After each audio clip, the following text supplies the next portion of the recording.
Darius Acuff Jr. went big in a win for Arkansas over Texas. Final score 105-85. He had 28 points, 13 assists, 3 rebounds in 36 minutes. After the game, Texas coach Sean Miller had high praise. If you got 2 minutes, let's listen to what he had to say about Arkansas's 5-star guard. I'm going to make one statement here. Usually a guy like Acuff gets too much credit or too much respect as a young player in college basketball. That can happen sometimes when a guy is that highly touted and certainly has this bright future beyond college like he does. But in my time, and I'll just go 34 years, I've never seen a point guard better. And when people talk about, who's going to be the number one pick in the NBA draft or who's the best player in the conference, I mean, just for a perspective, and I think our conference is great, he averages 25 points a game. I'll just start right there. He shoots 40% from the three-point line. He leads our league in assists. I think he's the first player since Pete Maravich who's led our league in both points and assists. If you look at Arkansas as a team, the best thing they do is they never turn the ball over, and that's because he has the ball in his hands 80% of the time. His assist-to-turnover ratio is astonishing, and not until you actually are in the game and you feel his presence. The adage of a point guard makes the game easier for his teammates. He's a textbook prime example of that. I just have never been on a court where one player at that position is any better than he is. Greatness is how I would describe his game, and seems like an amazing young man. And, just to watch, I bring it up because this is game 30. He's got several weeks or a month or so left. But guys like him, they just don't come into college basketball very, very often. I mean, he's a generational player. He's really, really good. And this number one pick thing, I don't know why people aren't talking about him more. I can't imagine anybody better. As I wrote in Thursday's Top 25 and 1, a lot of people, myself included, have said and written a lot of nice things, positive things about Darius Acuff Jr. throughout the season. I don't think anybody's taken it that far. That meant something to me. Hearing Sean Miller say that meant something to me. Does it move the needle for you at all? It does. I mean, it moved the needle that night when he said it. I received even 2 texts from NBA people, which I don't think this is going to lead to Acuff being in the conversation to be number one, but just Millard saying what he said and saying, I don't know why he's not there. The answer is, and I'm not saying it's right or wrong, I'm just saying Darius Acuff is 6'3", maybe 190 pounds. If he was 6'5", 210 and doing this, yes, it would be. Sometimes the measurables can be everything when it comes to the number one pick and everything that is attached with a franchise selecting the very first player in a year in a given draft. You're not just trying to take the player you think will be the best.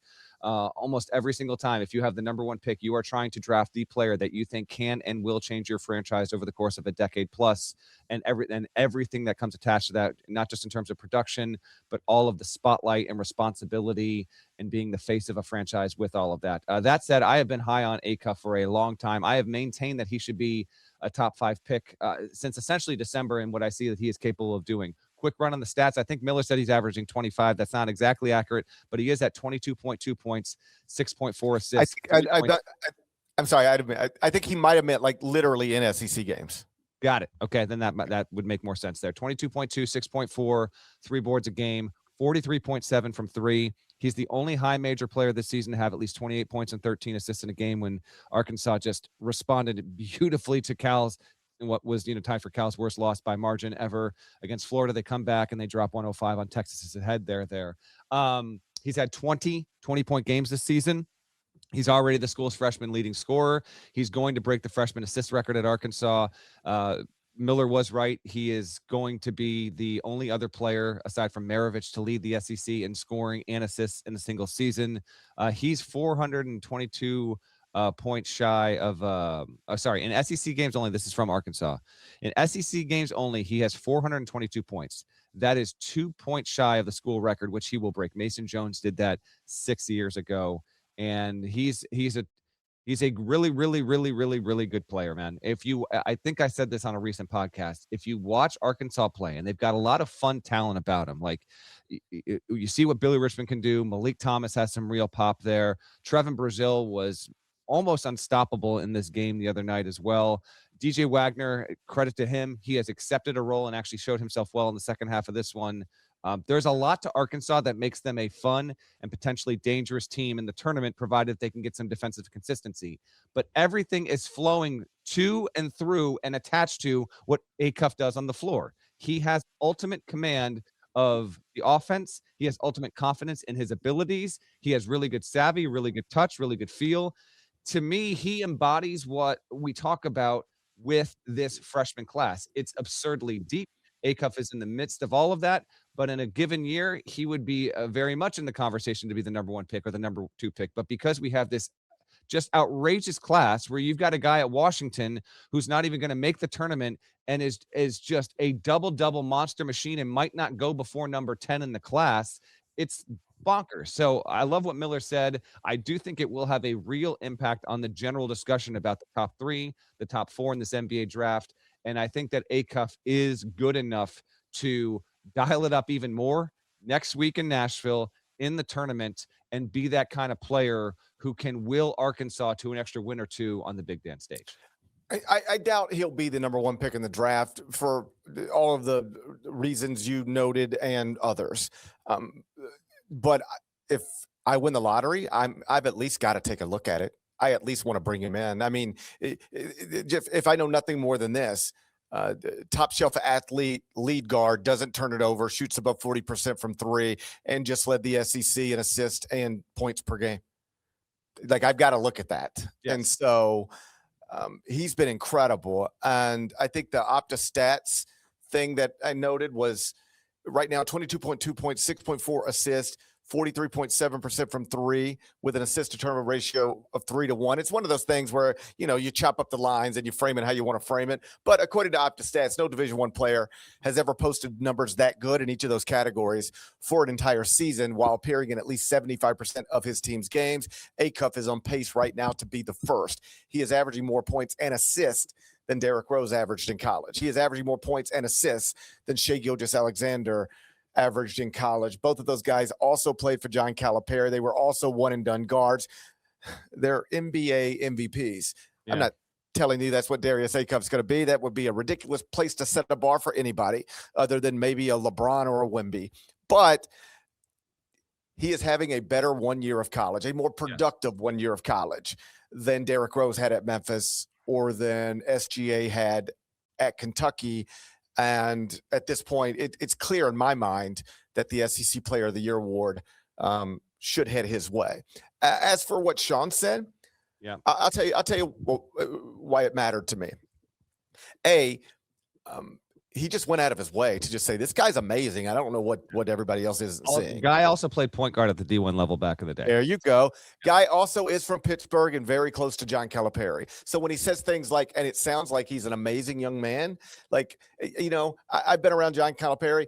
He doesn't describe every one of his players as, quote, amazing young men. So if Sean Miller is saying that, he's getting that from his friend Cal. And I like it when coaches think that their players are amazing young men.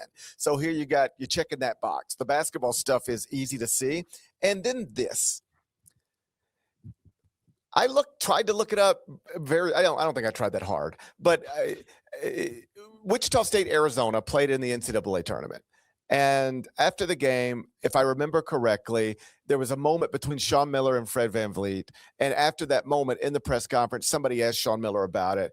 And he said something along the lines of, I just wanted to take a moment and tell him, don't let anybody tell you can't play in the NBA. And I'm paraphrasing here. I don't know that I have the words exactly right, but the sentiment, I believe, is true. Sean I was at this press conference. Yes. Go ahead. Then you take it from here. No, that was essentially it. Like, it was Wichita State was obviously led by VanVleet and by Baker, a really, really, really talented team. And Sean Miller, who was just, who's never shy to heap praise on other players, which I very much appreciate. Just wanted to make sure he took it upon himself to kind of let the world know what, VanVleet and and what he was capable of. I only remember this as well because it was attached to, I'm pretty sure I had tweeted something. I've mentioned this on the show before. I tweeted something about Van Vliet and can he make it in the NBA, and I wasn't sure. And then Van Vliet like favorited it, and he subsequently gave me a hard time about it. He was always very cool about it, but he made sure that he never forgot that I said that about him. So anyway, so Sean saw that in a way that other people clearly didn't. Evidence being that Fred Van Vliet went unselected in the draft. And you look up now, he's 32 years old. He is an NBA champion. He's an NBA All-Star. I think he's made more money than both of us combined. And Sean Miller saw that, and that meant something to me. He recognized that, hey, everybody's saying that this guy can't play in that league because he's, too little, not athletic enough, blah, blah, blah. I'm telling you, that's crazy to me. He went out of his way to say it to Fred, then went out of his way to say it to the world. People didn't listen because Fred went unselected, and it looks like Sean Miller was right. So when he says this, when he goes out of his way to say this about a lead guard again, this kind of stuff, like, I don't know what you guys are missing, but I'm telling you, I've seen it. Obviously, Acuff, Van Vliet, different levels of prospects, but it was still the same kind of sentiment. Yeah. I just saw this up close, and if you don't think this is what I'm telling you it is, you're missing something. Those words matter to me. That was an incredible night for Acuff on Wednesday, A, because of his performance, and B, because of what the opposing coach said about him. Completely agree. If you want to get some context more on Acuff and as a player and someone who's played for John Calipari, our Cameron Salerno has a piece up at cbssports.com that brings Acuff into the conversation. Where does he rank among the best guards, and where is he poised to rank ever to play for Calipari? Acuff's moving up that list pretty swiftly here, and we'll see what this month can bring. It brings a lot of promise and opportunity. It's been very, very fun to watch him watch Acuff play, who, by the way, came into college with the reputation of being a guy who might not make the best passes, might not take the best shots, really talented. He has really adjusted his prospects at the NBA level as a result of his play over the past 4 months. It's been very, very cool to see, and I can't wait to watch him play even more over the next 3 weeks.